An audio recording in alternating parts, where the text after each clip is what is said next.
And happy Sunday. This is March 3rd.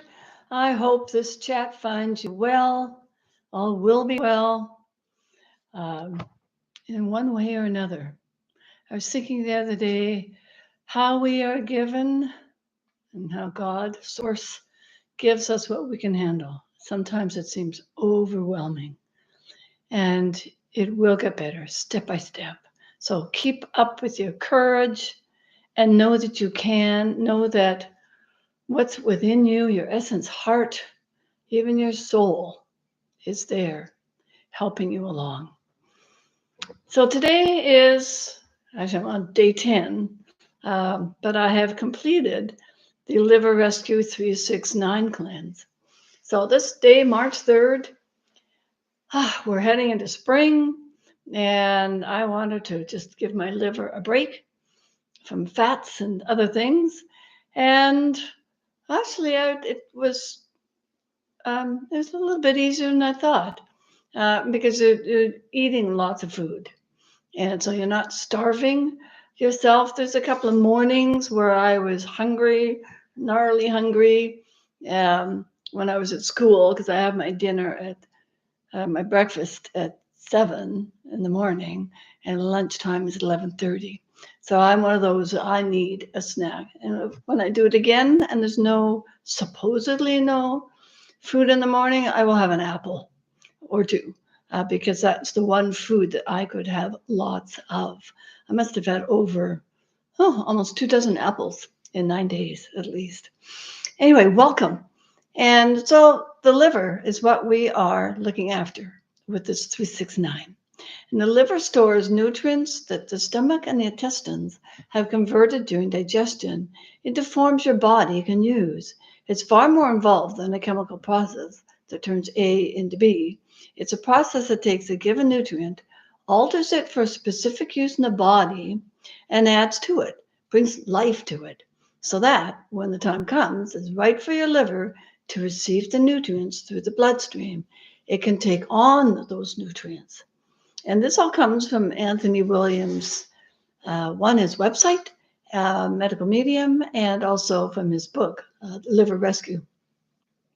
Then the vitamins must be altered once again, this time by the liver, through a chemical process that prepares the nutrients for the crusade with a protective shield and armor that the liver produces from specific antioxidants gleaned from certain healing fruits. This way, as they travel on their journey, they're not destroyed by toxins or held up too long by an overabundance of fat in the bloodstream. Finally, nutrients are ready for the liver to release them into the bloodstream so they can be delivered as precious vital resources to organs and tissues throughout your body in forms they can easily accept. Normally, the liver holds on to upgraded nutrients as the gut provides them, and then the liver redispenses them as needed, acting as a backup conversion tool. To keep you alive, your liver overuses its conversion method, methylation. Even with an intestinal tract that's really struggling, your liver will overcompensate so much that you don't have to discover your irritable bowel syndrome, IBS, small intestinal bacterial overgrowth called SIBO, candida overgrowth, gas, bloating, and they're not even on your doctor's radar because your liver is masking the situation with its assistance. When the liver is pushed too far along the way, and becomes stagnant, sluggish, or fatty, too weakened to be a backup tool, then the digestive problem or nutrient deficiency starts to reveal itself. So it starts way before the symptoms do.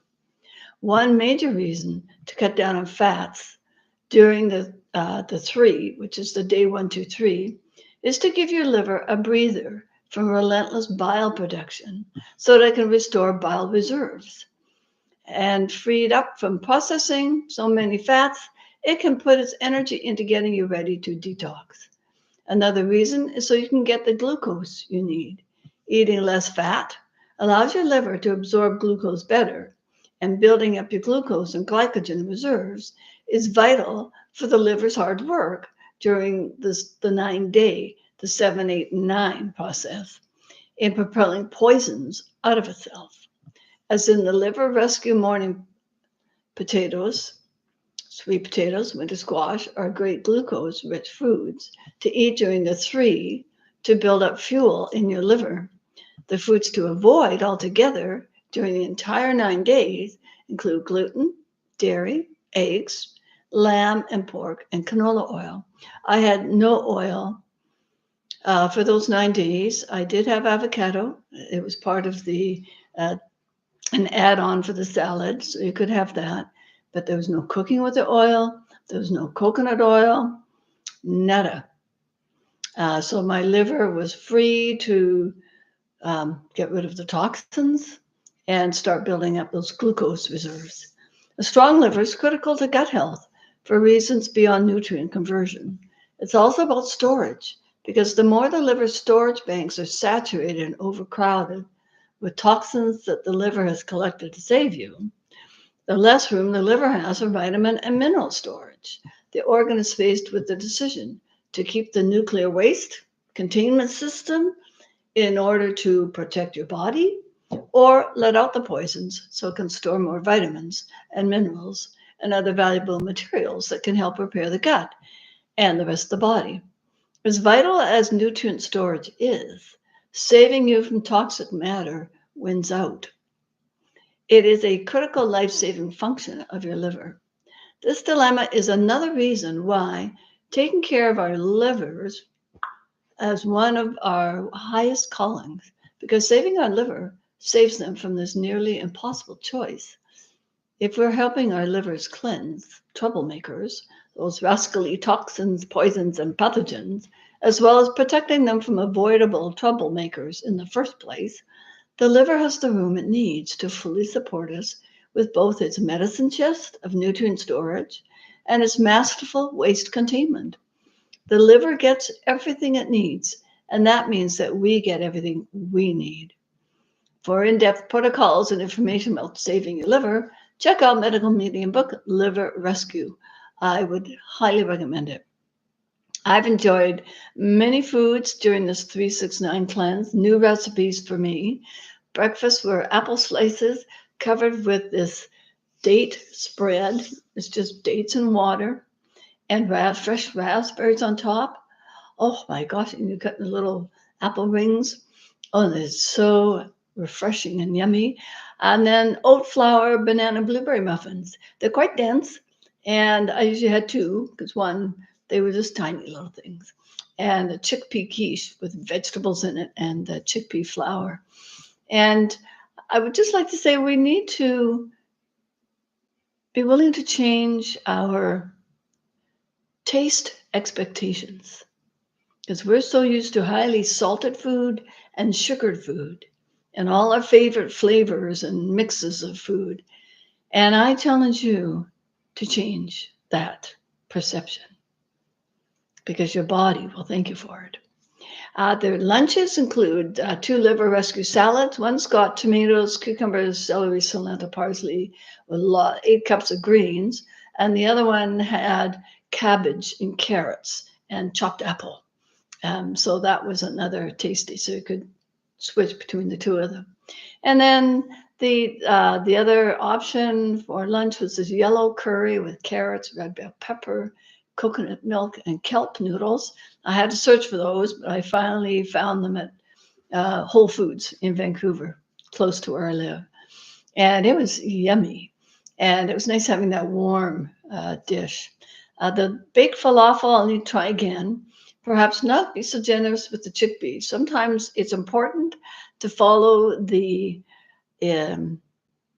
volume, how much you're putting in, because I think I put in too many chickpeas because they shaped up well, but they were very dry. So I will sprinkle them on another meal that I prepare so I can still get the spicy flavor and the protein of the lentil cakes, the falafel. Dinner was lentil tacos. That's another good one I'll repeat. It wasn't really difficult to make. The butter lettuce works perfect as a taco shell. The ratatouille I enjoyed also. I baked it in the oven. And I made the sauce that Anthony recommended. You could just use a jar of fresh or tomato sauce. I get one from Italy, and it says crushed tomatoes, but there's no pulp in it, and it doesn't have any citric acid, which I'm avoiding at the moment. And potato pancakes, they were pretty good with just grated potato and arrow powder, a bit of salt. And next time, I think I'll put in a bit of onion and just to spice them up a little bit, and you bake them in the oven. And the roasted veggie gluten-free pasta was another yummy one. All sorts of chopped vegetables, pasta, and just gluten-free. And you probably already do that on your own if you're watching the amount of gluten you have. And the last 3 days of the 369 was a bit more challenging, but thankfully I could eat as many apples or applesauce as I needed. Anthony says you shouldn't feel hungry. So on these mornings where it said no snacks, I was eating apples. Lots of asparagus and Brussels sprouts on those last 3 days, the 369. No, 36. No, I think it was the day 456. And the Brussels sprouts and the asparagus also help pull out toxins. So that helps with the deleting of those little nasties. And actually, the maple roasted Brussels sprouts, that was something I look forward to for my dinner veggie. And the day 9 is all liquid: celery juice, cucumber and apple juice, and lemon water. 16 ounces, 2 of each of those, plus blended fruit. And I chose papaya, and I enjoyed it a couple of bowlfuls. It actually turns into like a pudding. This is yummy pudding, just papaya. And yesterday I took off. I changed my plans. I visited my son and his family, and my 2.5-year-old grandson helped me make my juices. And he even tried the celery juice. He preferred the cucumber apple mixture, and then we went on to make fresh carrot juice. Have a great day, everyone.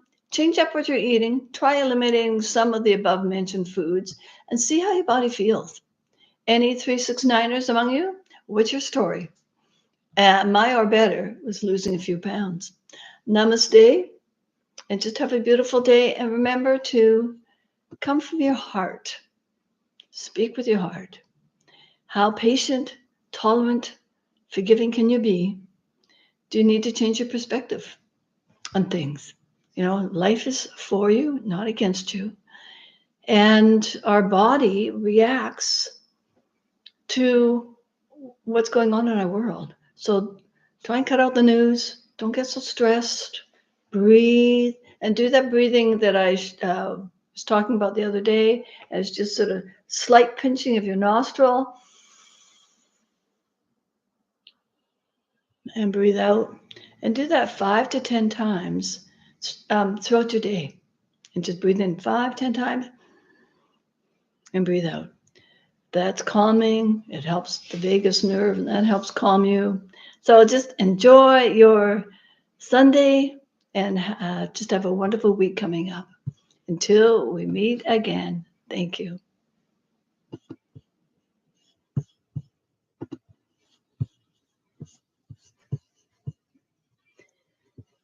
And just love, love, love where you are.